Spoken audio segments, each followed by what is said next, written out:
এক প্রকার ভণ্ডুল হয়ে গেল ৩৬ জুলাই উদযাপন অনুষ্ঠান। রাজধানীর মানিক মিয়া এভিনিউতে আয়োজিত এ অনুষ্ঠানে একটি ভয়াবহ দুর্ঘটনা ঘটে, যা মুহূর্তে উৎসবের আমেজকে আতঙ্কে পরিণত করে। স্পিকারের তার থেকে আগুন লেগে ১০ জন আহত হয়েছেন, যা অনুষ্ঠানের আনন্দকে বিষাদের রূপ দিয়েছে। এমন একটি গুরুত্বপূর্ণ অনুষ্ঠানে এমন অব্যবস্থাপনা কেন হলো? কেন একটি সামান্য বৈদ্যুতিক তার থেকে আগুন লেগে এতগুলো মানুষ আহত হলেন? চলুন এই দুর্ঘটনার বিস্তারিত জেনে নেই। গতকাল মঙ্গলবার বিকেলে রাজধানীর মানিক মিয়া এভিনিউতে যখন ৩৬ জুলাই উদযাপন অনুষ্ঠান চলছিল, তখন দুপুর ২টা ১৭ এক ভয়াবহ ঘটনা ঘটে। অনুষ্ঠানের স্পিকারের তারে হঠাৎ করেই আগুন ধরে যায়। মুহূর্তের মধ্যে আগুন কয়েকটি বেলুনে ছড়িয়ে পড়ে এবং পরিস্থিতি নিয়ন্ত্রণের বাইরে চলে যাওয়ার উপক্রম হয়।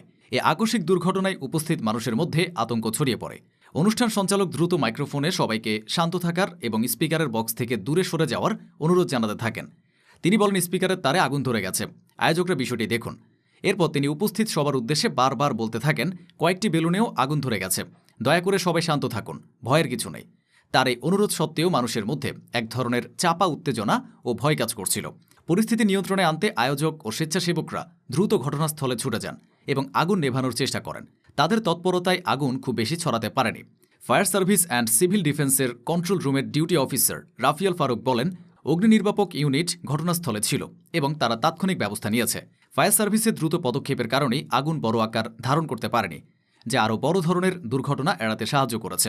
এই ভয়াবহ দুর্ঘটনায় বেশ কয়েকজন আহত হয়েছেন, তাদের দ্রুত হাসপাতালে নেওয়া হয়েছে এবং এই প্রতিবেদন হাতে পাওয়া পর্যন্ত আহতদের নাম পাওয়া যায়নি। তবে আহতদের মধ্যে ১০ জনকে জাতীয় বার্ন অ্যান্ড প্লাস্টিক সার্জারি ইনস্টিটিউটে প্রাথমিক চিকিৎসা দেওয়া হয়েছে বলে জানান ইনস্টিটিউটের আবাসিক সার্জন ডাক্তার শাওন বিন রহমান। এটি ইঙ্গিত দেয় যে আগুনে দগ্ধ হওয়ার কারণেই তাদের হাসপাতালে ভর্তি করা হয়েছে। এ আহতদের সঠিক সংখ্যা আরও বেশি হতে পারে বলে আশঙ্কা করা হচ্ছে, কারণ অনেক মানুষ হয়তো আতঙ্কে ঘটনাস্থল থেকে সরে গেছেন এবং পরে নিজেরাই চিকিৎসা নিয়েছেন। একটি আনন্দঘন অনুষ্ঠানে এমন দুর্ঘটনা ঘটা খুবই দুঃখজনক এবং এটি আমাদের অবকাঠামোগত নিরাপত্তার দুর্বলতাকে তুলে ধরে। স্পিকারের মতো একটি সাধারণ বৈদ্যুতিক যন্ত্র থেকে আগুন ধরে যাওয়া এবং তা নিয়ন্ত্রণে না রাখা, এটি অনুষ্ঠানের আয়োজক এবং ব্যবস্থাপনা ত্রুটিকেই নির্দেশ করে। ৩৬ জুলাই উদযাপন অনুষ্ঠানটি ছিল একটি গুরুত্বপূর্ণ রাজনৈতিক ও সামাজিক ইভেন্ট। এমন একটি অনুষ্ঠানে নিরাপত্তা ব্যবস্থা আরও কঠোর হওয়া উচিত ছিল। একটি বড় জমায়েতে বৈদ্যুতিক সরঞ্জাম ব্যবহার করার সময় সর্বোচ্চ সতর্কতা অবলম্বন করা অপরিহার্য। স্পিকারের তারের মান, তারের সংযোগ এবং তারের সুরক্ষা, এসব কিছুই সঠিকভাবে নিশ্চিত করা উচিত ছিল।